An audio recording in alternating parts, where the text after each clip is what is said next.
No, read what I wrote, I'm a bestseller. Yeah, reach for my goals, hit it dead center. Hit it dead center. Bullseye, hit it the most, is no misses. Something like fish in a barrel, it's no different. Blindfold on me, I still got the most vision. Trendsetter total.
We are delighted to have you all join us for today's webinar, organized by Drools in collaboration with the Indian Association of Veterinary Dermatologists.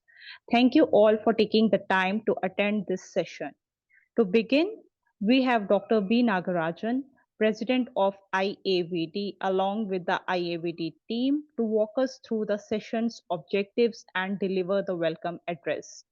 Over to Dr. B. Nagarajan. Hello, my dear veterinary brothers and sisters. I welcome all of you for this wonderful webinar. And we are going to have our continuous every month. We are, as you all know, we are conducting the webinar every month for the benefit of our practitioners and also the students.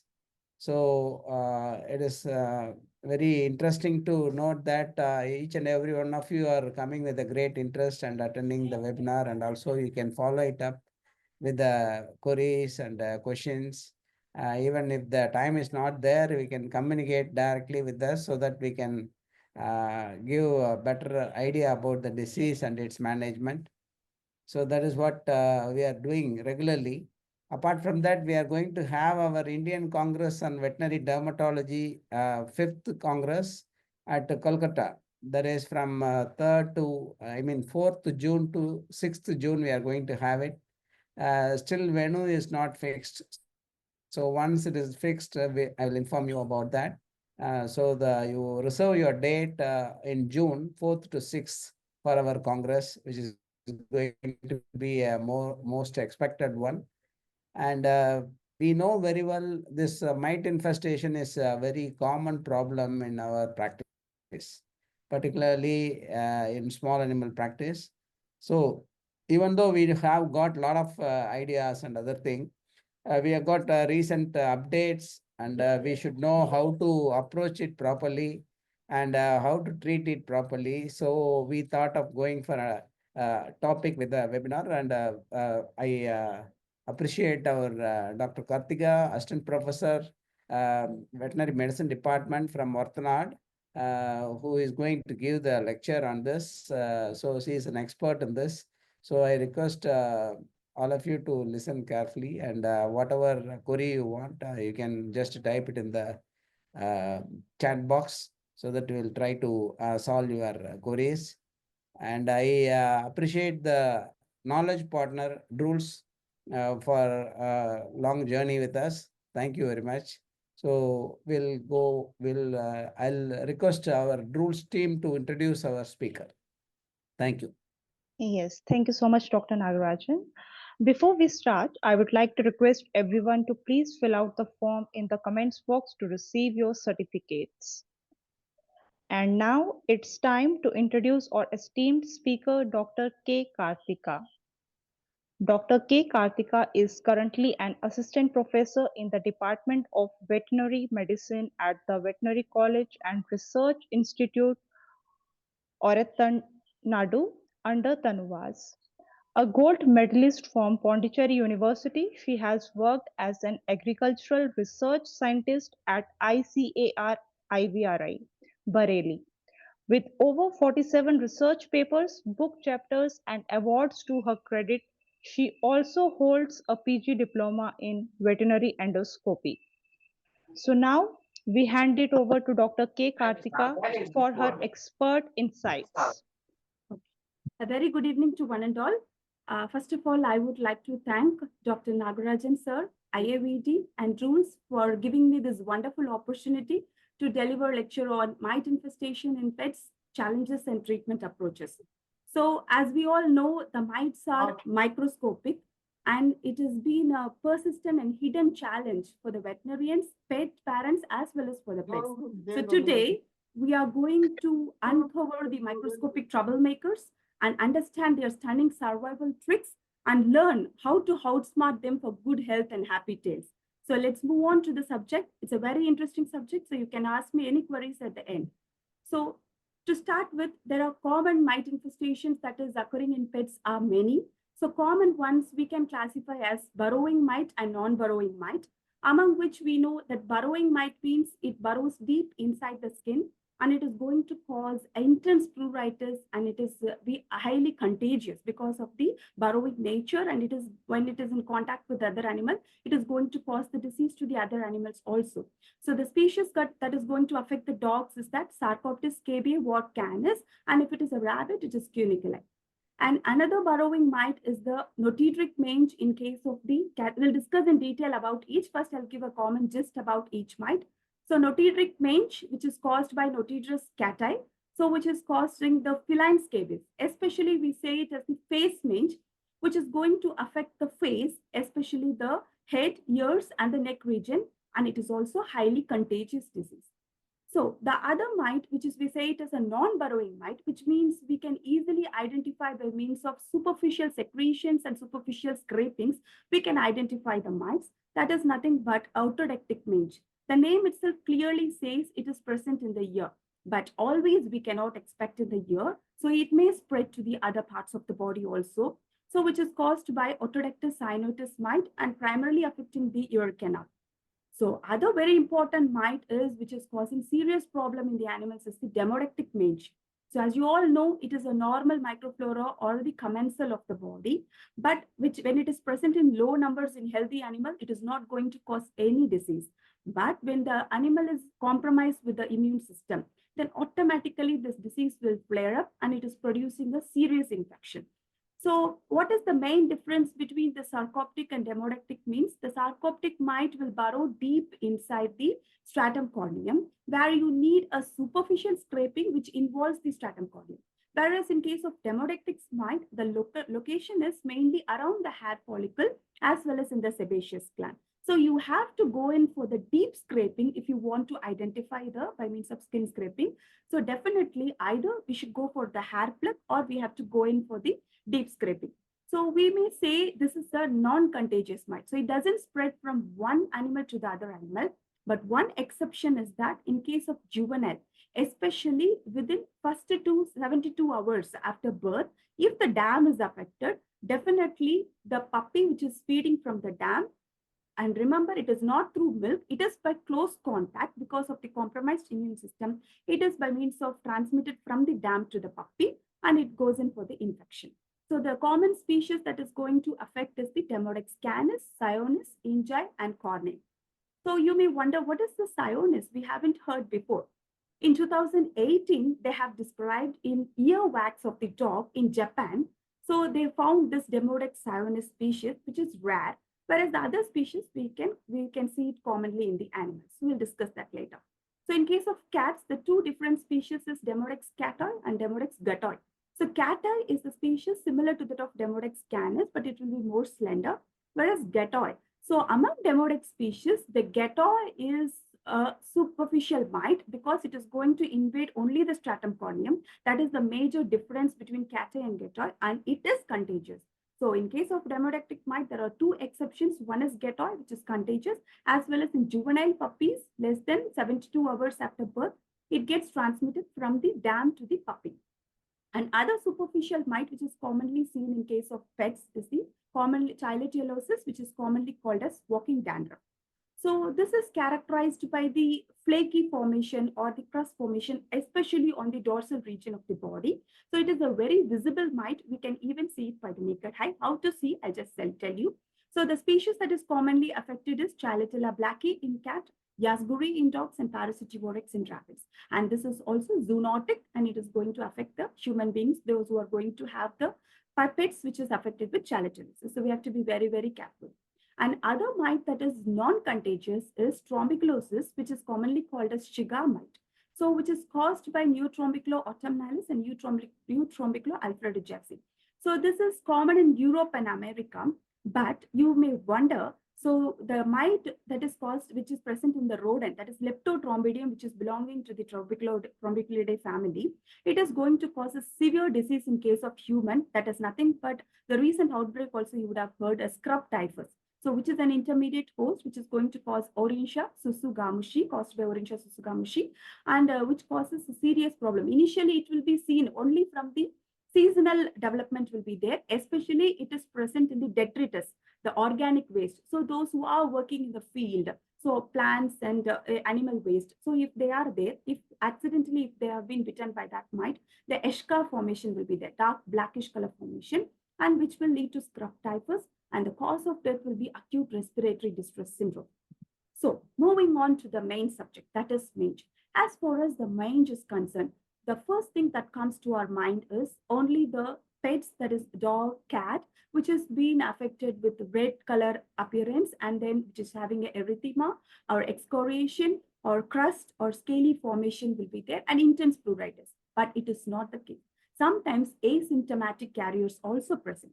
So I will be discussing about the clinical manifestations. So any 2 or 3 manifestations which is present in the animal, if it is present, then definitely if you could able to do the scraping and get the diagnosis, it is well and good. Even if not, if the clinical signs are more prominent, then you have to go in for the treatment. So what are those clinical manifestations? Are skin redness. So sometimes some animal will be appearing with red skin. So if it is a demodex, generalized form, the whole body will be red in color because of the folliculitis. And then we say it as a red mange because of the immunocompromised situation. And initially it will start as hair loss or patchy alopecia will be there here and there, even if it is a localized form, even though it is a sarcoptes or demodex. And head shaking. This is more commonly present in case of the ear mite, that is otodactys, or if the scab is spread to the ear. So animal will be having a severe head shaking or head bobbing will be there.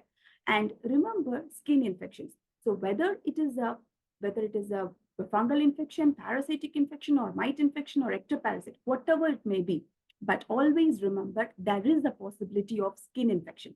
So secondary bacterial infection, always we should keep in mind. Suppose if you are not treating for the secondary bacterial infection and you are treating only for the primary cause, definitely the condition is not going to subside. So what you should do, whatever the skin problem may be, you have to combine with the antibiotic and then go for the rule out the primary cause and go in for the treatment. And ear debris. So some animals will not be showing any of the clinical signs except for the ear debris or the brown ceruminous secretion will be there. Such cases, definitely we have to go in for the ear swab and then assess whether the mite presentation is there, or continuous ear cleaning should be advised by using a ceruminolytic agents. And excessive scratching. So that is the peculiarity when we see as a mange, the animal will have intense pruritus if it is a burrowing mite. Exception is demodex, but even in demodex, if it is going to have a secondary infection, it is going to have an excessive scratching. And bald spots. Sometimes you may see here and there will be patchy alopecia. You cannot find any hair over there. So what we should do, just by doing a trichogram, plucking a hair and seeing how about the root, whether it is an active phase or intermediate phase or resting phase, we can assess whether further growth in that particular area will be there or not. Okay, The next one is the ear scratching. And that is why we say in case of burrowing mites or intense pruritic condition, if you do a pinna pedal reflex, suppose if you just stimulate the pinna, automatically the pedal reflex will be there. It is because of the burrowing capacity of the mites, which is going to cause an intense pruritus in the animal.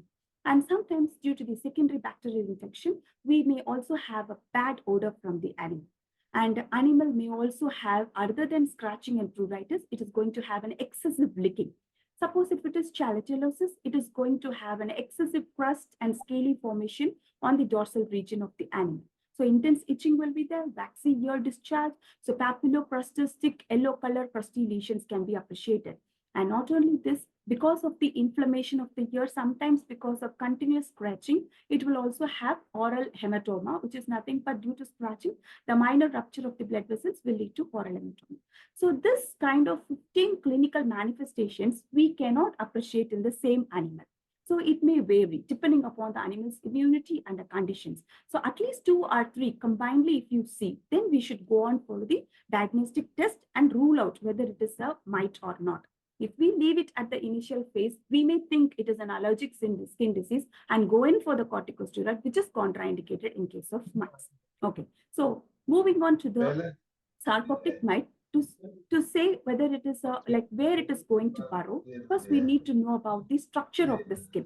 As far as the skin structure is concerned, it is around 8 to 12 percentage, 8 to 24% of the, sorry.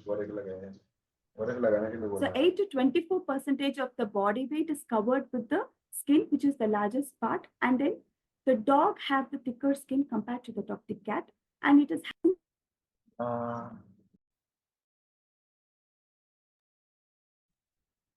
the thinning also present in the ventral abdominal region, chest area, where you can find a sparse hair.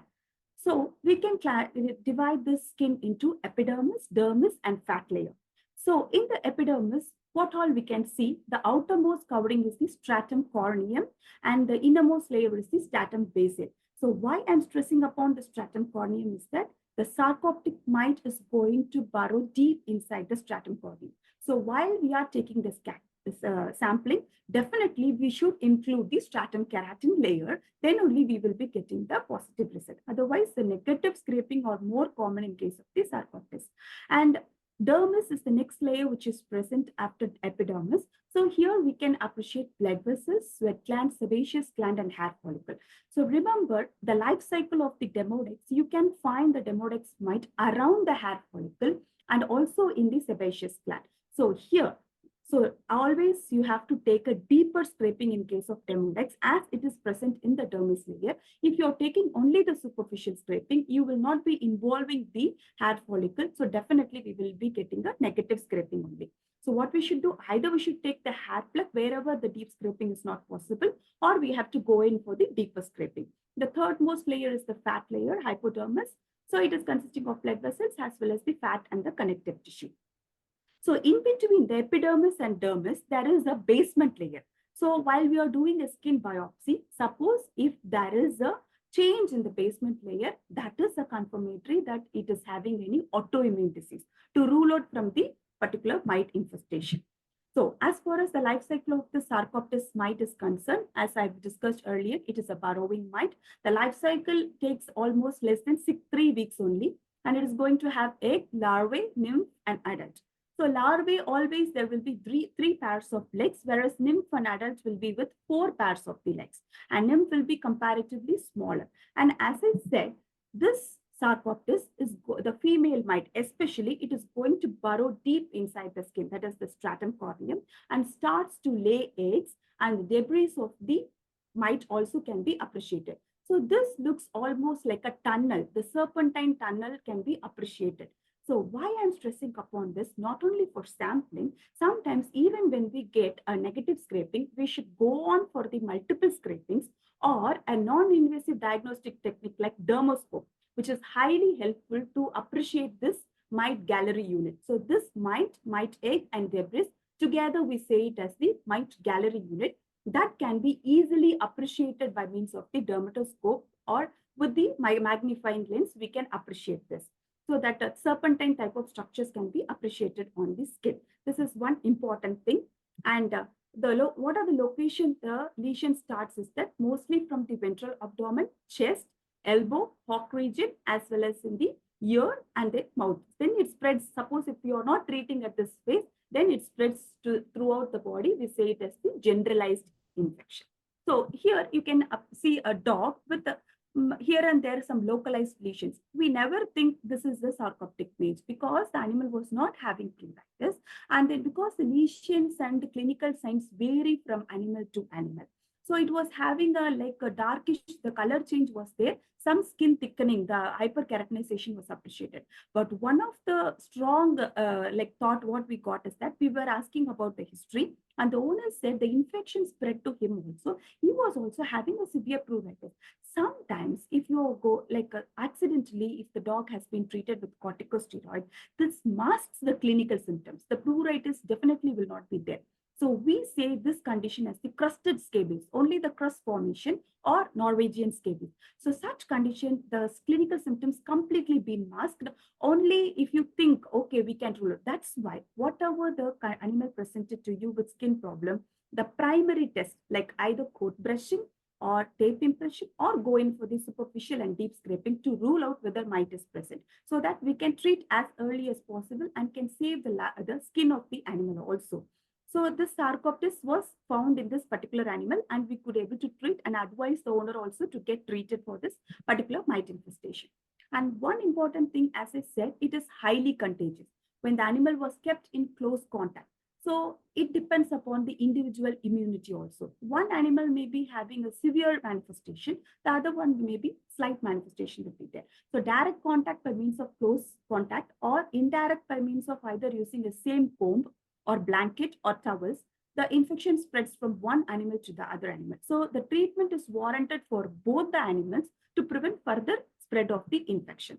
So how does the sarcoptic mite? So as I said, mites are microscopic. Definitely we should know what mite it is. And accordingly, we can go in for the treatment. So it will be globular in structure, and then it will be having a short 4 pairs of the legs, and the dorsal surface will be covered with the triangular spines. So that is the specific feature. And how it should be differentiated with the notidric mite means it is having a terminal anus, whereas in notidris, it will be having a dorsal anus. And then this is the, when you are taking the scraping, sometimes if you are having a debris, then it is very, very difficult to identify what type of mite it is. So what we should do, we should go on for the processing of the sample. Either it should be processed with 10% to 20% KOH, do the digestion, and then go in for the centrifugation or the flotation technique using a sugar solution. So mite eggs being a lower in density, the mites and mite eggs may come up, and then we can see the presence of the mite, and we can take it as positive. Suppose if you are not getting even by this, or if you're taking a multiple scrapings, even then if you're getting negative, one tip I'm giving is you can also go in for the fecal examination. You may wonder, this is a skin infection, why I should go for fecal examination? Yes, it is mandate. Why means because of the animal's behavior. What happens, animal will be continuously licking, excessive licking, and then the grooming behavior, the biting, it takes up the mite inside. So what happens, the excoriated thing will also go inside. So you may even find the egg and the mite in the fecal sample also. So that can also be taken as positive, and we can further treat the particular animal. So if you process the sample, you can appreciate the oval shaped structure, which is nothing but the mite egg, and the mites can be appreciated with short pairs of the legs. So the primary lesions in case of sarcoptes will be excoriation, erythema, and alopecia. It will be having a papillocrustus eruption with thick yellowish crust. Suppose always in this mite, it will be with secondary yeast infection also. So we should also go in for the treatment. Since it is an yeast infection, when it is going for the chronic form, there will be seborrhea, which means an oily type of secretions will be there in the animal. The animal looks shining and then oily from distance. And there will be severe thickening of the skin with fold formation, and the crust will get built up. So you may wonder whether the animal will die due to mite infestation. Yes, there are chances. Some animals, if it is going for the systemic, some continuous chronic infestation, so there will be peripheral lymphadenopathy and it cannot feed properly. It goes for emaciation and ultimately it leads to the death. And one more important thing you have to remember about the scabies is that scabies incognito. What do you mean by incognito? We say it is hidden. In Chrome, we used to see hidden history. So you will not be seeing. The same case appeals to the scabies also. So they say scabies incognito means especially in the pet owners where they are maintaining the animal, well-groomed animals. So that means continuous bathing. The animal was bathed often and excoriation was done. Only the history of pruritus will be there, but the clinical signs will not be evident. So such cases, we have to go in for the scraping of non-excoriated areas, or we have to process the sample and go for the centrifugation and flotation technique or the fecal examination. Then we can find positive, or else if the clinical signs still persist, we have to go in for the treatment is warranted. Okay. The next important burrowing mite is the notadric mange, which is nothing but the face mange. It is also highly contagious and highly pruritic, especially in case of the cats. So you can see it is always persisted with the secondary bacterial infection. So how do we differentiate? Almost the look of the mite will be similar to that of the sarcoptes. So the size will be comparatively small. Sorry for the inconvenience. So this mite, how do we differentiate it from the sarcoptic mite? Is that the size is comparatively small, and it is also having a short hairs of the legs, but you can find the anus in the dorsal, and then we can find the thumbprint impression on the mite can be appreciated. So that is the major difference between the sarcoptic and the feline scabies, that is notadrous. So this, even it will spread it to the general form. So both the legs and ears will get affected. Okay. So coming on to the otodactic mange in cats and dogs, as the name says, it is present in the ear, which is caused by otodactyl cyanosis. So it can present both in the vertical as well as the horizontal canal. It may even spread to the other parts of the body. So here, there is a possibility that may even damage the tympanic membrane. So which is, it can make a perforation of the tympanic membrane also. So it has got 4 pairs of long legs. How do we differentiate it? Means the males will have ventral suckers, whereas the females will be having the appendages on the 3rd and 4th pairs of the legs.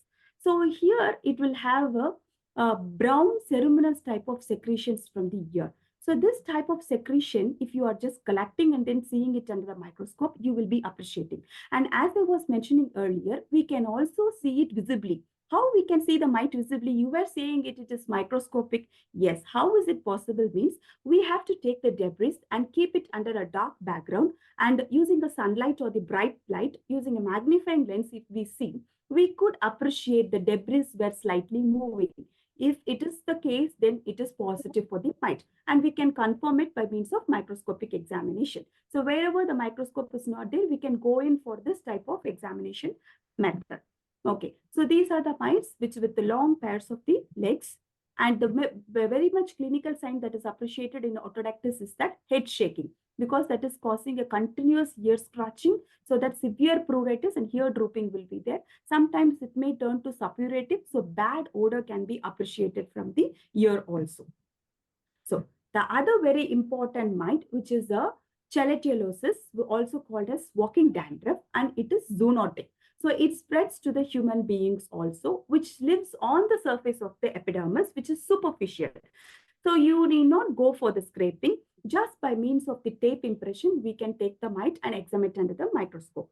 So mostly it is present on the dorsal region of the animal. So both cat and even if it is present in the ruminants also. So we can easily see it by means of acetate tape impression or scotch tape impression. So you can appreciate the mite.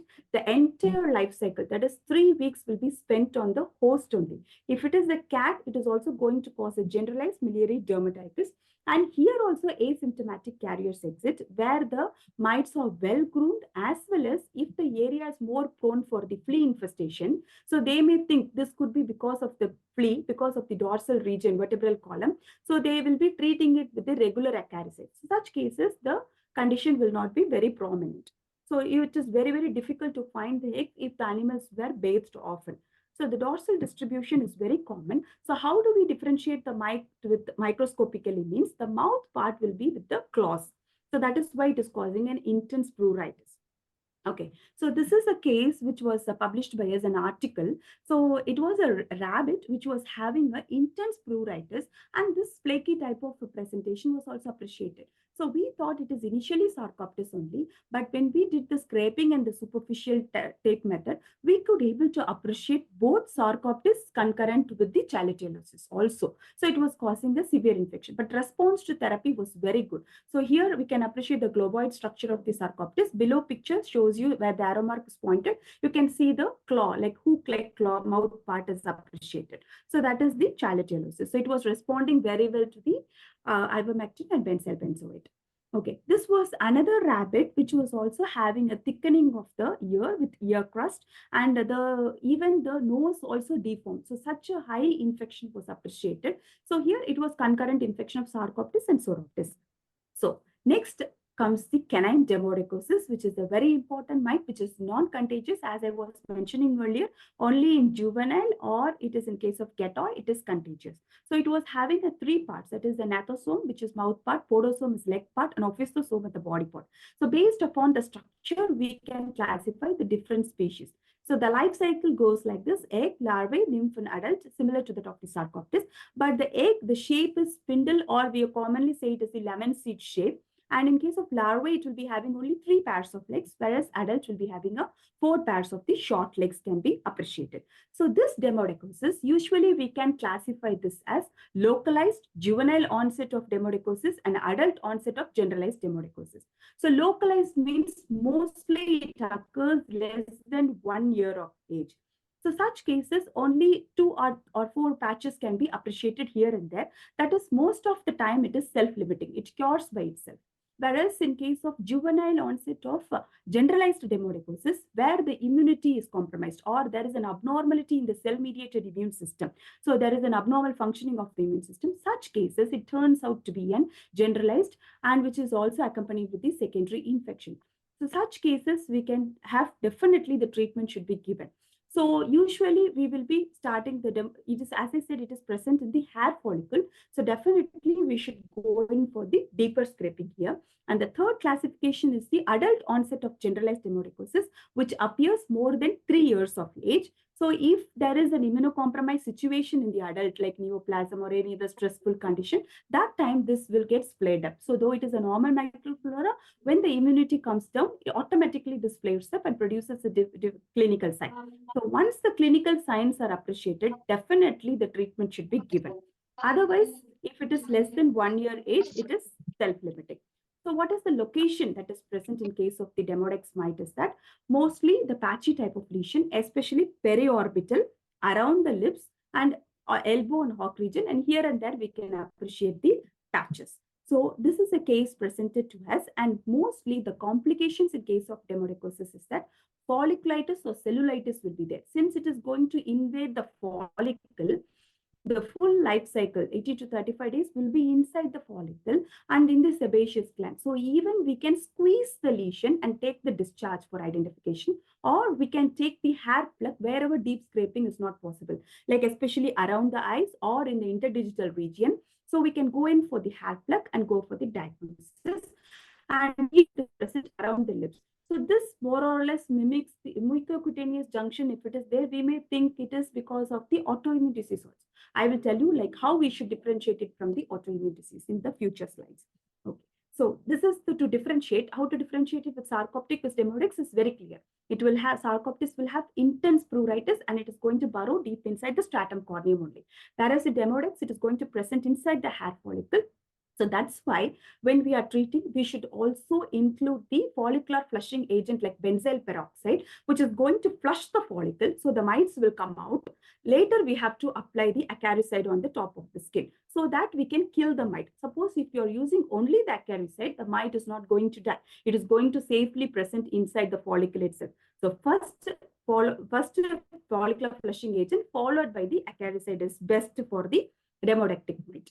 Okay, so this is a case we never think like it could be a mite infestation. So it is like a normal nutritional deficiency. It is having here and there the patchy alopecia was there. No pruritus also appreciated. So as I said, when you have a doubt, definitely go in for the scraping. So when we did, we could able to find an n number of demodectic mites were appreciated.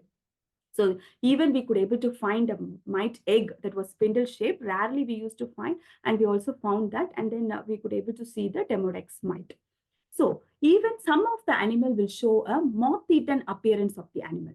So as the moth has eaten, so here and there, especially on the facial and the forelimb region, so you can appreciate near the paws.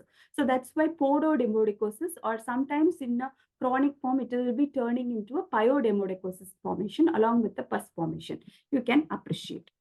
So this is with secondary bacterial infection, so that the severe oozing of the discharge, so matting of the pads were appreciated. Even in case of the cats, we could find this matting type of hair.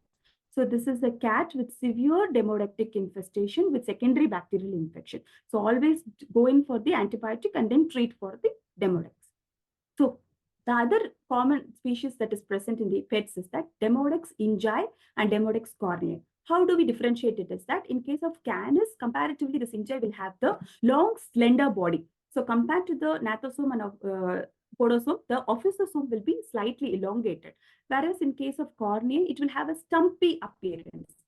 And you cannot able to see the long body parts will not be set. The long ophistosoma cannot be appreciated in case of cornea. So this is also case presented to us with severe malformation of the nose, but here borders thickening were appreciated.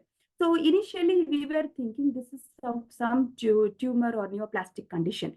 So we also had doubts since animal was having a severe ear crust formation and mild itching was also noticed. So we went on for the scraping. So fortunately, we could able to find a Demodex mite. Sometimes if a dog kept with the cat, so they will also have the Demodex canis in the cat also. So out of interest, we want to know whether it is the canis or the cat. So we did further, the mite DNA was extracted and then we went on for the PCR and we confirmed it as the Demodex cati because it developed a base band at the level of 330 base pairs. Let's start with identifying how do we differentiate it from the other dermatitis infection, especially flea allergic dermatitis. In case of flea allergic dermatitis, mostly the infestation will be in the lumbosacral region, similar to that of the calicellosis, which is throughout the lumbar vertebral column. We can appreciate the flaky formation. So the best thing is we can go in for the flea comb. With the help of flea comb, we can take the fleas or the flea dirt and we can do the wet paper test. Which with the help of the flea dirt or the black colored particles which is present in the lumbosacral region, we have to just take it in a wet cotton or the wet tissue and then squeeze it and see. Suppose if you could able to find a brownish color deposit, which means it is nothing but the digested blood of the flea. So that is the best identifying technique for the flea, whether it is a flea allergic dermatitis or it is because of the other atopic dermatitis. So canine atopic dermatitis, mostly the lesions will be localized on the ventral region as well as the facial region, and it will be highly erythematous and pruritic, and mostly it occurs in the age of less than 3 years of age, and it responds very well to the corticosteroids also. Okay, so next slide please. So the next non-contagious mite I was discussing earlier is the trombiculoid mite. So trombiculosis, actually we can visibly see it with our naked eye. It is like orange to reddish immobile dots can be appreciated, and it will be having an erythematous or the reddish papules or excoriations can be appreciated on the skin. So even if the larva completely after feeding, it detaches from the host, even when it after getting detached, it shows a intense pruritus and it may even persist for hours or several days also. So mostly it is present in the rotting detritus, that is organic waste, and it is going to cause a severe infection. So this larvae will be, or nymph will be looking like a small spider. So how can we see? We can see it with the help of the magnifying lens also. Okay, the next slide. So this is how can we see it. So as it's shown in the stick, at the tip we can find an orange to reddish color, small specks. So that is nothing but the mite. And in case of the microscopic picture, we can appreciate the long legs and entirely covered with the setae. And at the tip of the pedipalps, we can appreciate the claws. That is why it is also going to cause an intense pruritus in case of the animal. So the next slide. So this is the Shiga mite of ear in case of the cat. So we can easily appreciate if there is an intense pruritus in the ear, we can also take with the help of the ear swab. Suppose if with the help of magnifying lens, it looks like a spider-like structure is there, then we have to go in for the further examination to confirm it is a trombiculate mite. Next one. Okay, another rare but emerging parasite is nothing but the strelenziosis. So we say it is most commonly present in France, Italy, and all Portugal. So how the lesions will appear means mostly it is on the head as well as in the trunk region. So you can appreciate the lesion as the crater formation, a small crater like it will be having a papules and nodules, which is of highly painful when we touch. So it leaves a crater over there. So such condition, we cannot treat it with the topical acarices. We have to go in for the parent drug. That is only effective in case of the strelenziosis, and it is having only 6 legs. That is 3 pairs of legs can be appreciated microscopically. So we to relieve the pain, sometimes because of out of this pain also animal will go for emaciation, prostration, and death. So it is a highly serious condition. And the below one, what we have kept the picture is Lynxa cariasis in cats, which is nothing but a fur mite. So this is also very common. So in case of cats, and it is a mostly contagious to the adults very easily. So it looks like a salt and pepper appearance. As you are going to sprinkle the salt on the animal in the black animals, how it is going to look. So it is like a salt and pepper appearance of the animal. And then if you take just a superficial tape impression, you can see a flea-like structure, which is nothing but the Lynxa cariasis radowski. Next slide. Okay, so so far we have seen the common and common mites which is present in the pets. Sometimes, fortunately or unfortunately, sometimes they will be bringing the rare pets which they are rearing also. That is nothing but the mouse, the white mouse. So sometimes it will be with the skin lesions because a complete pruritus will be there. So one of the important cause that is causing a mite infestation in case of mouse is the myopia musculae. That is nothing but the hair clasping mite. So it is having a modified mouth part, so which is going to cause a severe pruritus in case of the mouse. So next one. So this is also hair clasping mite in case of a guinea pig. All the legs, that is 6 legs, which is also modified, which is having a claw-like structures, which is going to cause an intense pruritus in case of the guinea pig. And one more important thing, similar type of sarcoptic type of mite in case of the guinea pig also present. So we say it as the Truxacaris caviae. So almost looks like sarcoptes, but it will be half the size of the sarcoptes. So what happens? It causes a severe itching and shaking of the animal. It may even lead to the seizure of the animal. So that is highly dangerous in case of the guinea pig. Next one. So far we have seen the mites means it will be present on the skin only. Whereas we can also appreciate the mite in the internal organs like a respiratory system, that is trachea. So especially in case of the canaries and finches, sometimes the mites will be present in the respiratory tract, that is trachea. So how do we differentiate? The animal will be having a typical signs like sneezing, open mouth breathing, dyspnea will be there. So all those things can be appreciated. So in case of PM, we can appreciate, or in case of live animal, if you want to see, if canaries and finches, if it is going to show this type of clinical sign, then definitely we have to pluck the areas in the near the trachea and mop the cotton with the alcohol and then mop it on that particular side. So we could able to appreciate the mites that is moving with black spot like, or we can easily visible with the naked eye. Such cases, we immediately, if you are treating with ivermectin, it responds to it and animal will completely get cured of this mite infestation. Next slide, please. Okay. So far we have seen pets and mouse, but guinea pig. But now in case of, we can find a rare occurrence of the pneumonisoides cavia mite in canine mite in case of the parasinus, that is in the respiratory tract. That is the, in case of parasynetic region, we by means of rhinoscopy, we can appreciate. What will be the typical clinical sign? Means it is a blood sucking mite, it will be producing an epistaxis. So animal will be having a severe sneezing respiratory discharge, as well as the epistaxis will be there. So usually epistaxis means we will be thinking of the other mite infestation, hemoprotozoan diseases like Ehrlichia.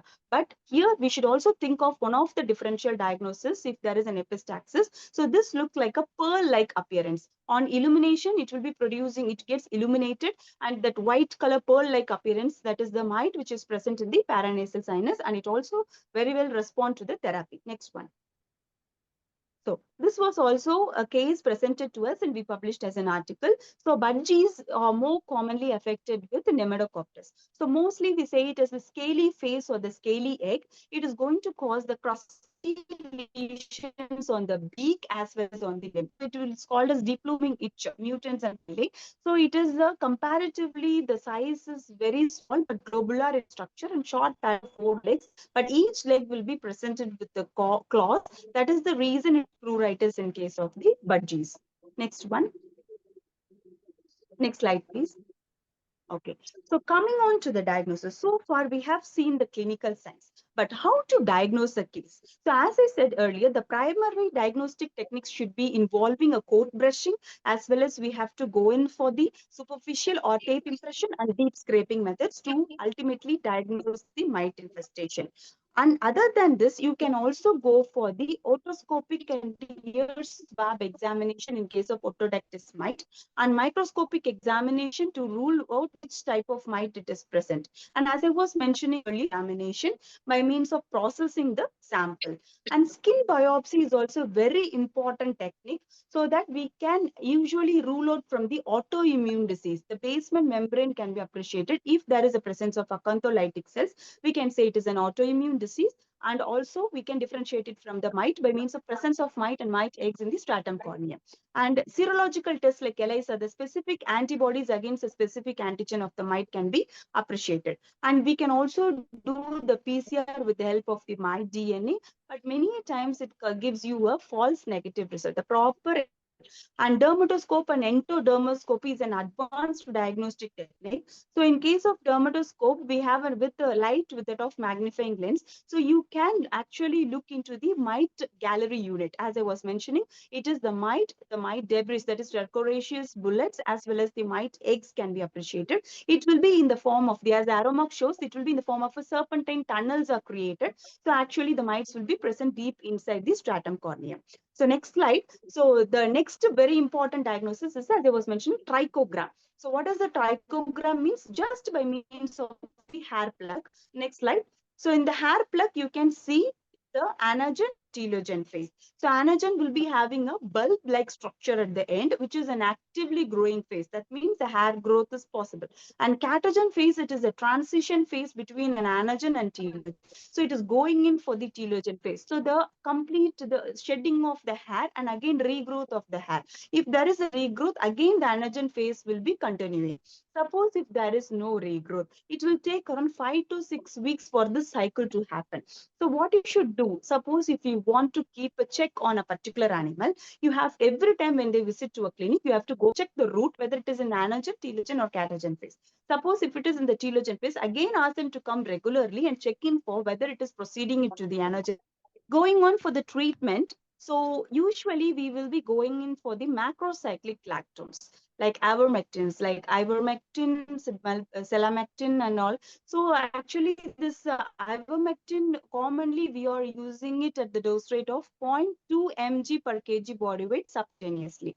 Suppose if it is a case of a sarcoptic mite, we have to increase the dose to 0.3 mg per kg body weight, and it should be given at weekly or twice, once in 2 weeks, then 4 weeks till you get a negative scraping. Why we are following this schedule? So since it is present in the superficial layer, it is mandate to give at this particular dose, and to break the life cycle of that particular mite, it is necessary to give that it causes a paralysis of the mite.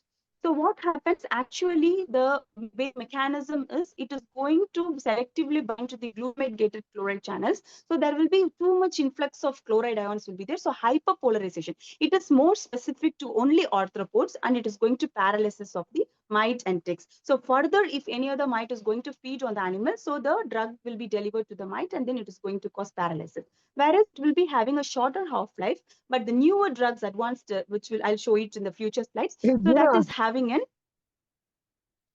more longer half-life, and then it is going to produce a more effective compared to ivermectin.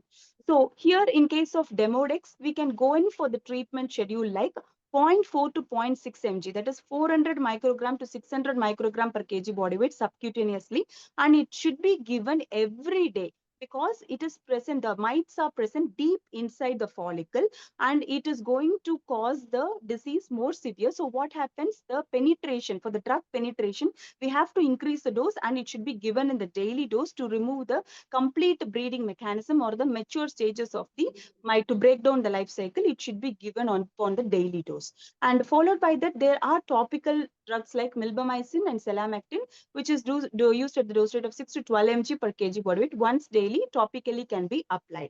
Even imidacloprid and moxidectin formulation is also highly effective, and it is safe also in case of the animals which is being given with the which is sensitive for the ivermectins. And next is the, you can go for the milbemycin oxim at the dose rate of 2 mg per kg body weight, weekly interval for 3 to 4 weeks. So one important caution is that it should be given, or it should be carefully given if the animal is having suspected to have the microfilaria. Why is it so? The microfilariamic status of the animal is very, very important. So it causes sudden death of the filaria. So it is going to cause an hypotension and shock to the patient, and it releases the parasitic antigen. Sometimes it leads to the death because of the cyst, that is systemic inflammatory response syndrome. Next slide, please. So the new drug that is available is the isoxazolines. So isoxazolines are nothing but based upon the different trade names. Duralanar, sarolanar, and lotilanar. So what is the main mechanism of action of this isoxazolines is that, so it is actually, it is going to block the GABA and glutamate gated chloride channel. It is the reverse of ivermectin, where it is going to prevent the influx of chloride ions. So there will be, similar to OP poisoning, overstimulation on the parasite. So it is going to cause paralysis and death. And it is also long acting, and it is effective around 12 weeks. 4 months. So that is why it is long acting, and the more it is actually absorbed into the system through the bloodstream, and it is acting as a protective shield around the animal. So even after the mite, after that, if there is an invasion, it feeds upon the animal, then automatically the drug release will be there and it causes death. But there are reports that some of the side effects like seizures were appreciated. But in September 2018, so the benefit risk balance remains positive, and again they said that it is more safe in case of all the animals except for the animal which is showing the seizure signs earlier, so you avoid it. Otherwise it can be very well used in all the animals. The only thing, it can be used even in reproduction, breeding, as well as in the lactation phase. The only thing is less than 8 weeks and then less than 2 kg, it should not be used, as the drugs are not available even in 2 kgs. So 2 to 4.5 kg, the dosage is 112.5 mg, and accordingly body weight increases, the mg also increases. So it is available as the chewable flavored tablet in different companies, like Bravecto was the first one by MSD Animal Health, and then Savavet, Vivaldis, and every other company was produced the actually the chewable tablets. And there is also injectable available. It is not present in India, but it is called as Bravecto Quantum, which is nothing but extended release of injectable suspension, but it is not safe for the animal which is less than 6 months of age. And the dose that is given is 0.1 ml per kg body weight subcutaneously. The reconstitution should be done immediately. But one thing we have to remember in case of Bravecto is that when it is previously, before 1 month, if you have given praziquantel or milbemycin type of drugs, then there is a possibility that it is going to cause the neurotoxicity, seizure type of sign. So avoid the other anthelmintics and go in for the Bravecto. So that is very safe, and the topical applications were also available, injectables as well as the chewable tablets. Next one. Next slide, please. Okay. So here we can say that initially, so many other companies, as we have discussed, now the older methods of treatment, what we are allowing is that we need to clip off the hairs, and then we will be using an anti-seborrheic shampoo as an acaricidal dip. Initially, we will be also using a benzyl benzoate, but it is causing some gastritis in a problem, as well as it is a neurotoxic if it is used in large amount, if the animal is going to lick. But lime sulfur, it is safe for the young bees as well as for the kittens. And if you're going in for the dip after dilution, every week it should be continuously used until 6 to 8 weeks. Why it should be used for a prolonged therapy means, even if you find it a clinical cure, until you get a parasitological cure, it should be used. So what happens? The only disadvantage is smell. It will be getting you will get rotten egg smell, and also the stain will be there. And amitraz is also effective scabicide, which can be used after the application of benzyl peroxide in case of Codex or other mites. 0.025% solution in 2-week intervals for 2 to 6 weeks.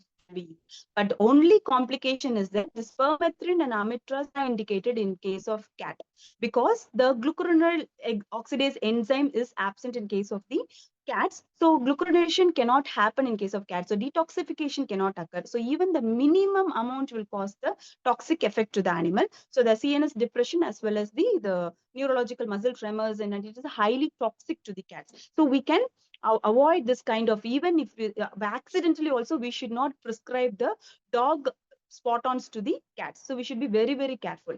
And fipronil we have been using in combination with fipronil with S-methoprim, which is nothing but an insect regulator, ovicidal. So this fipronil is also highly effective, but still it is the because of the faster dermal absorption in case of rabbit, it is going to cause a neurological defect. So another thing, important point I wanted to differentially diagnose it with that of autoimmune disease is that in case of mange, we can see the signs onset as acute or subacute. Whereas in case of autoimmune disease, it is a chronic and progressive. And history is just contagious in scabies, demodex, only in juvenile it is contagious, and no history of contagious in case of autoimmune. And pruritus, this will have severe pruritus. In demodex, when it is secondary, it will have pruritus, whereas it is non-pruritic in case of autoimmune disease. Next slide, please. And in case of how do we differentiate it based upon the lesion? In case of lesion, as I've mentioned, ear margins, ventral abdomen, and periocular, around the lips can be appreciated. Whereas here, most of the time, you will be finding an ulcerative type of lesion, and it will be of symmetrical and mucocutaneous junctions. You can find the lesions. And lesion characteristics will be, it will be crusty formation with lichenification and pyoderma. Whereas here, it will be symmetrical, but mostly it will lead to an ulcerative form. Next slide, please. By means of biopsy, we can actually diagnose it whether it is the cytology. That is, you can go in for the scraping, you can visualize the mite and responds very well to acaricides. Whereas this, you can find an acantholytic cells. Acantholysis is nothing but, as I said, the basement membrane is the criteria to say whether it is an autoimmune disease, because it is getting attached to the dermis and epidermis by means of cohesive layer with desmosomes. But in case of autoimmune disease, the type 2, what happens? It gets detached, and then the polygonal cell will turn into a round cell, which will be having a round nucleus with eosinophilic cytoplasm, which is nothing but an Zank smear. We say it in case of autoimmune disease. Most of the time, pemphigus foliaceus is very common, so with which we can differentially diagnose it. And response to therapy will be excellent in mite, whereas it is response only to the immunosuppressive drugs. Next slide, please. So next slide, please. So ultimately, I would like to say, what are the take-home points? Avoid corticosteroids. So corticosteroids is going to aggravate the condition in case of mite. Initially, it looks like as if the clinical symptoms is masked, but later on, it will go for the crusted scabies. And the microfibrillemic status should be assessed, as I was mentioning. Otherwise, it causes and fipronil is contraindicated in rabbits due to the dermal absorption. And negative scraping need not be taken as a hope. You have to go in for further scraping, and treatment is warranted. And whatever it is a skin problem, you have to go in for the antibiotic. And skin scraping, acetate tape impression, and coat brushing will give you a better result. And permethrin and amitraz, definitely it is contraindicated in case of cats. Don't go for it. So overall, to conclude, so these mites are tiny enemies, but it is a big trouble. So, but with the right knowledge and diagnosis, we can convert every itch into a victory. I hope this session was very useful. Go in for the diagnosis and treat it as per the protocol. Thank you so much. Thank you for the opportunity. Thank you.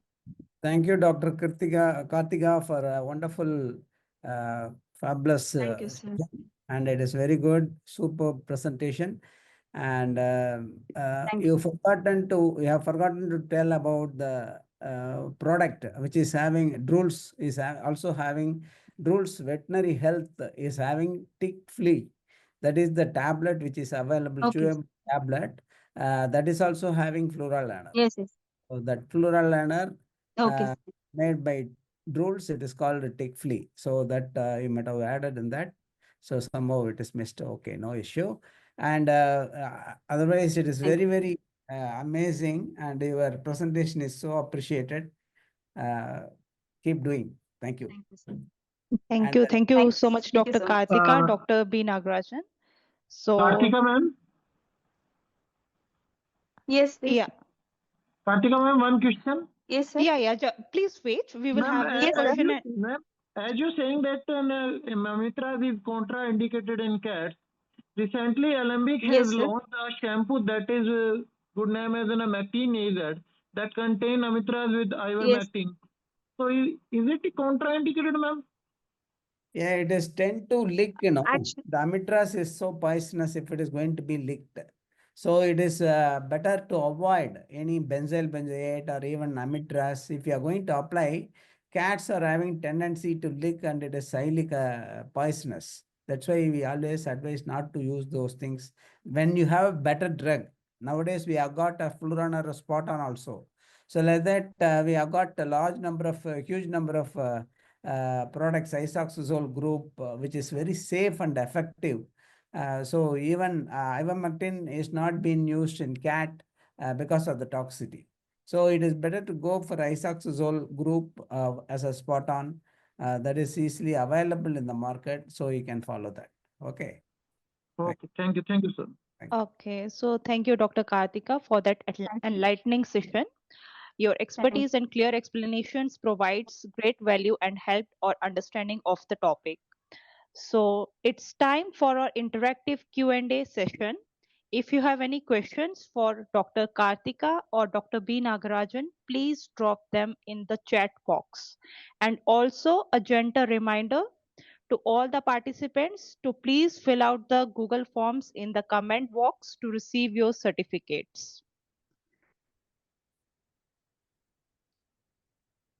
So if any of the participants is having any questions, please feel free Good to drop afternoon, them ma'am. in the I have a comments box. question. Please drop them in the comment box. We will take the questions one by one.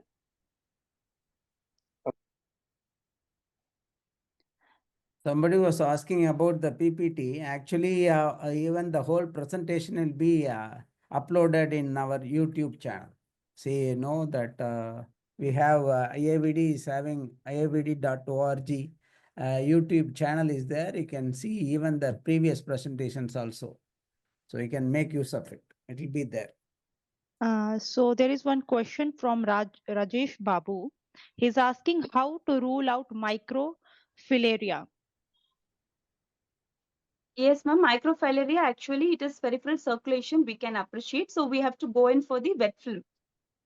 So drop of blood can be taken from the peripheral blood smear, and then we have to, like as we do it in case of wet film, we have to cover it with the cover slip and appreciate the filarial organisms. Yeah, thank you, doctor. Or if it is So a dirofilaria also, we can appreciate it as a heartworm, dirofilaria immitis. So we can even appreciate it by means of ultrasound examination, or modified knots method can be done to rule out the microfilaria. all right. Thank you, doctor. So one more question is coming. Topical application products in case of cat mange. Yes, in case of cats, we can go in for this many topical application. Like selamectin is very safe, but as sir was telling, like dogs have the tendency, I mean, cats have the tendency to clean their body by means of licking. So anything that's been applied on the cat will be toxic. So what happens? That's why we prefer the scruff area. So now the safest drugs are also there. So topical Bravecto is also there, and then Drools product. So we can go in for the topical application. Isoxalins are more safe. All So right. actually, selamectin spot-ons also available with very many companies. We can very well use that also for cat. All right. One more question is coming. So Roshan is asking about the shampoos in such cases of mange and Actually, excoriating shampoos can be used, ma'am. Like normally, like which is combined with some antifungal, like a cleaner and other thing. So anything which is anti-seboric shampoo can be advised for that particular animal. all right, doctor. So one more question. Dr. Kapil is asking to explain trichogram. So trichogram, as I was explaining in the presentation, so we have to just do the hair pluck from the area where there is alopecia or partial alopecia. So we can see the root, whether it is an anagen phase, which will be like bulb form, and catagen phase, which is in transition phase. It is neither bulb nor tip form. And telogen phase, which is a resting phase, so where it will be like sharp form. So with which we can identify the animal is in which stage or the alopecic condition, whether the hair growth will be further there in that particular area or not. So accordingly, we can go in for the treatment, for the follow-up also. All right, doctor. One more question from Yash. Can you please explain the procedure of skin scraping with KOH, potassium hydroxide? Yes, it is like a boiling method, ma'am. So we have to go in for the scraping with the help of liquid paraffin, and then we, with the help of KOH, 10% KOH or 20% KOH, we have to boil it and digest it. And then after centrifugation, the sediment, and then you can take the sediment and go in for the microscopic examination. All right, doctor. Nowadays, we are having, without adding potassium hydroxide also, we can easily find out on the thing. If we are not getting in that, then we can think of that. And one more question was asked, what does excoriation mean by some doctor? Actually, excoriation is nothing but self-mutilation. See, keep on itching by itself, so that making marks over the place. That is the excoriation. All right, doctor. So one more question from Kostav Mitra. He's asking, he has two rabbits and one small rabbit has mites. The mites, they got transferred to the big rabbit and that has been treated by the doctor, but mites came back again and again and the big rabbit is dead. So he's asking how, what to do since he has more birds and dog also at his house. So actually, environmental care should also be taken, ma'am. So the particular area should be, the rabbit should be removed from the particular cage, and then it should be properly treated. So environmental acaricide can be used, so that mite, if it is still there, it can, some of the female mite can stay off the host also for 10 days. So that will be invading when you are keeping the animal again in the same cage. So you have to properly treat the environment cage and then keep the animal, or we have to change the location and then go in for the acaricide treatment. So we can mostly avoid. All right. So Prakhar is asking, what is the best protocol for skin treatment in early examination? So for that, as I said, the three primary criteria. So one is you have to go in for the tape impression and rule out whether it is having any superficial mite or any ectoparasite. So close examination and close monitoring of the animal is always warranted. So some pet owners will be like, they will be keeping the animal at distance and says it is having a severe skin infection. That should not be the case. They have to always have the close monitoring. Suppose if they have the ticks or any ectoparasite, that will also cause the itching. So just by removing those ticks and mites will be taken care of. The complete animal will get cured. So proper treatment, once the diagnosis is very important. So take it to the pet and do the primary test, and then definitely they have proper suggestions or protocol for that particular mite infestation, and it gets cured. All right. So one more question is coming. What is the treatment protocol for dogs having dermatitis along with microfilariae?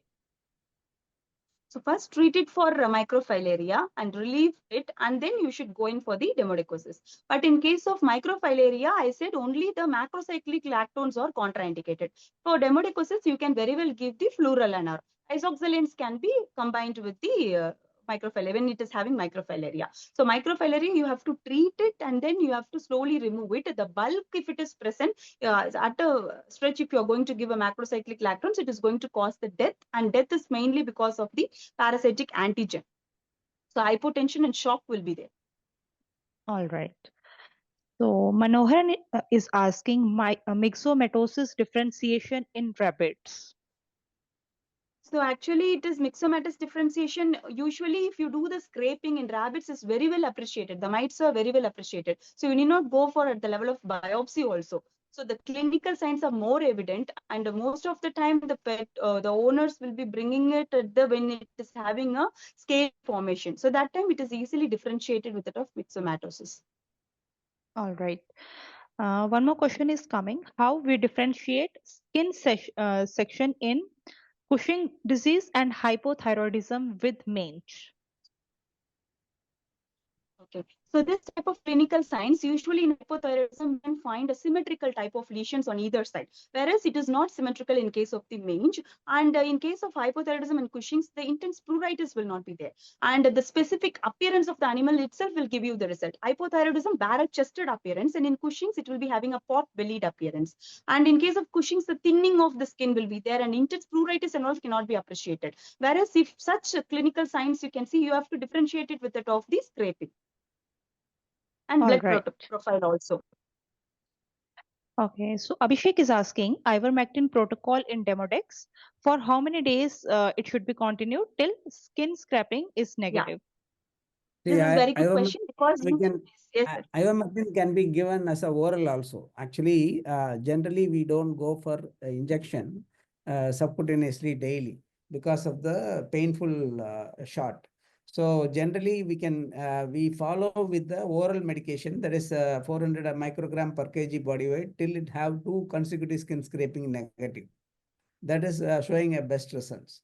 So we have to periodically check with the liver function, and also we have to see whether it is a toy breed or not. If it is going to be a toy breed, we have to be very cautious in giving initially some normal dose and then see whether it is reacting anything. Because they develop, like spits, they develop neurological issues. Sometimes they go for blindness. So these things, temporary blindness. So these things can be avoided by cautious approach. That is the thing. So orally, you can continue 400 to 600 microgram per kg body weight. That is the normal way of approaching it with the ivermectin. But nowadays we have got just only one shot with the isoxazole is quite sufficient to control everything. So isoxazole groups are available nowadays everywhere. So it is better to go with the isoxazole to select for this type of controlling the mites, because it is easy to do and it is fast in action, and it is controlling. Once we can have once in 2 months we can have a scraping and see whether it is gone negative, or if it is still there, minimum we can repeat the dose, something like that. There is no need to give daily. That is the advantage of it. Even though it is costly, it will be making out easily, because it is when you calculate the thing, the daily you have to give and animal has to cooperate, and all the problems are there. Whereas if the isoxazole means we can give only once a month or once in 2 months, depending upon the need, by which can be appreciated by the skin scraping. All right, doctor. So one more question. In case of otodectus, should we take only ear debris or scrapings as well? So we can go in for both. Suppose if only it is concentrated on the ear, only the ceruminous secretion was appreciated, then we can go in for the ear swab, because it is a superficial mite. Easily by means of swab we can appreciate. Or if it is going to spread near the face and the ear, beneath the ear, then we have to go in for the scraping. All right. So this question is from Prakhar. So he's asking for the treatment of atopic dermatitis, since how to differentiate it from normal skin disease, like you have mentioned. Actually, this atopic So atopic dermatitis, dermatitis.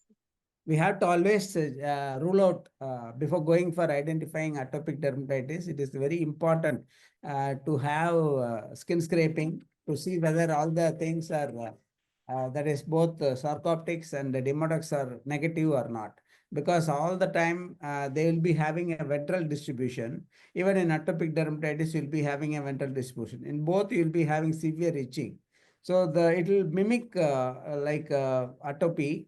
So it is very, very important to go for a skin scraping and rule out whether it is a parasite. Then only you have to apply any criteria or any other application of criteria or seeing the clinical signs of atopic dermatitis and going for treating with the steroid or any other immunosuppressants. Because even if you are going to give oclosutinib, if it is going to have anything, the demodex will be flare up. Because it's a very oral oclosutinib. If the animal is going to have more immunosuppressants, it will have a flare up of demodex. So it is very, very important to check skin scraping before going for identifying whether it is atopy or not. Okay. All right. So one more question is coming. So you have told not to use corticosteroids to stop pruritus. Any alternative to decrease pruritus to stop secondary infection? So pruritus, if it is due to mites, we should not go for the corticosteroids. Otherwise, we can go, but step-by-step therapy is very important. Initial phase, we can go in for the any antihistaminics to control the pruritic conditions. All right. This one more question from Dr. Hemel. Any Ayurvedic medicine we can use for topical application in animals? So Ayurvedic, I have no much idea, but they have been saying like so many other topical like custard apple leaves and still everything is under trial.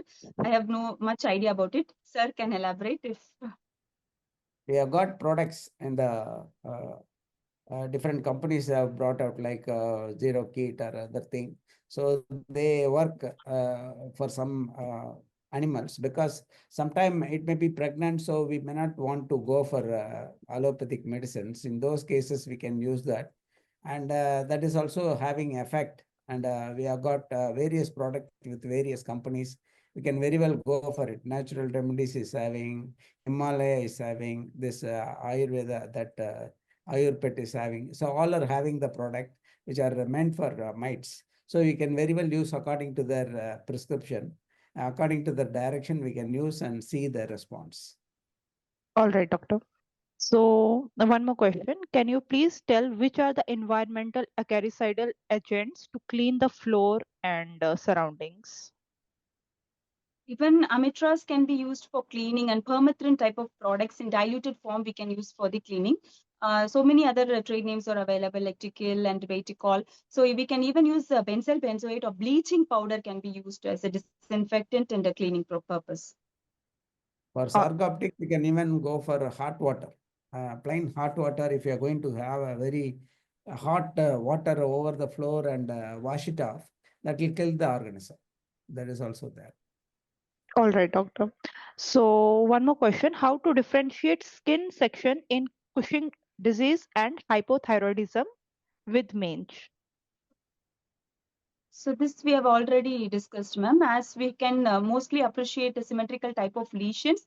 So skin sessions, mostly you can go in for the blood profile and rule out, and pruritus will be less common in case of this type of diseases like hyperhidrocorticism and hypothyroidism. And animal appearance also varies comparatively, and pruritus will be less. All right, doctor.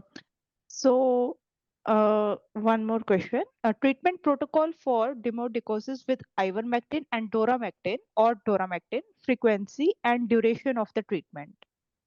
It has already been discussed, that ivermectin means we have to give orally. If it is going to be a demodicosis, we have to go for 400 microgram per kg body weight till you have 2 consecutive skin scraping. That is the thing you have to follow. All Selamectin, right. regularly we can go for a spot on. That is quite sufficient. Okay. All right. So we will take one more question. So what are the best antibiotics to add in mange infestation treatment? So any So antibiotic means we have to say if it is going to have a severe secondary infection, as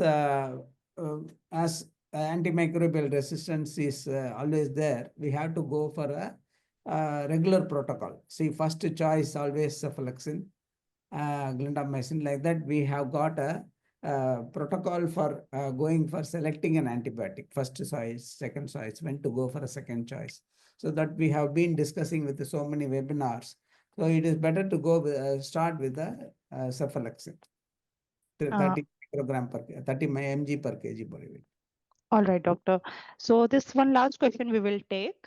So what should be the frequency of bathing in case of mange, and with which shampoos, and what are the lotions can be applied in case of mange lesions?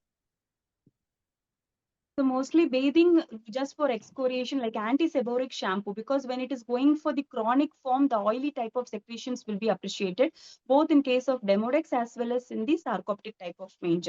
Especially Demodex injay and all, it will be completely, animal will be looking oily type of thing.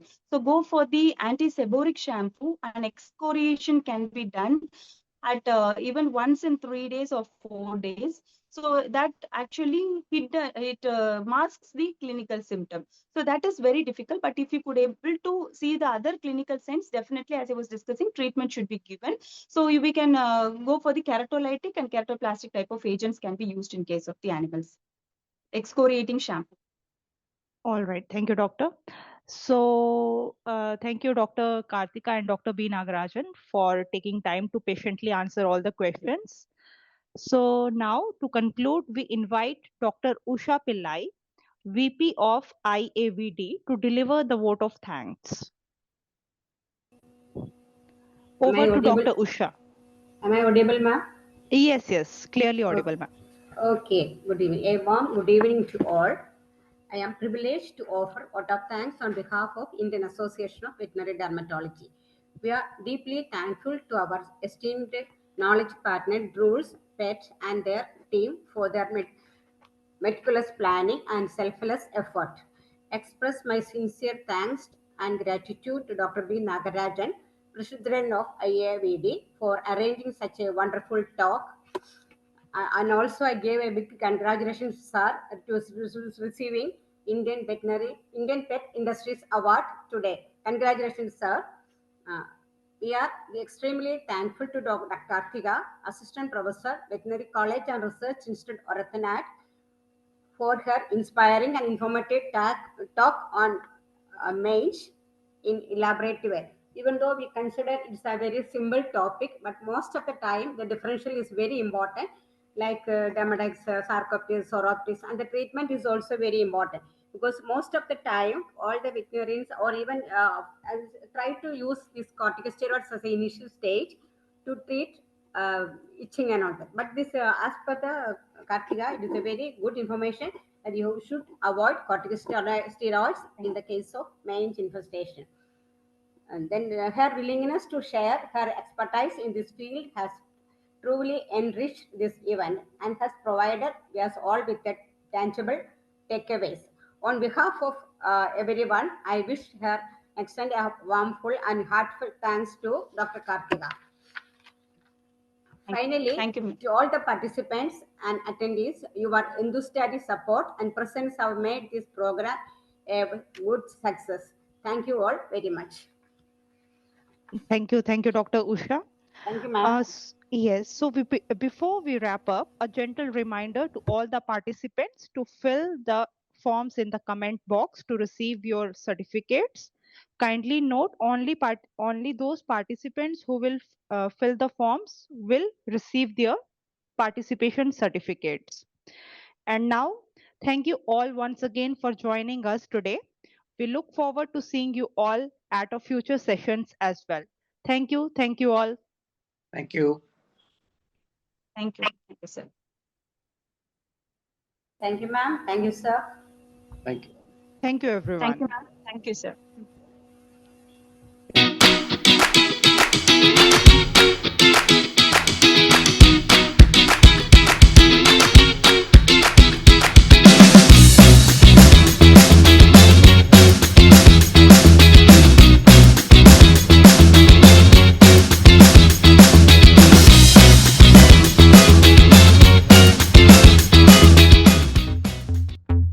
You know, my friends and I, we talk about everything under the sun. So how can we leave out discussing something as important as our pets and their diets? Always remember to check the back of the pack when it comes to buying food for your pets. Make sure that you're feeding only real and clean ingredients. It is 100% real chicken. No byproducts or fillers.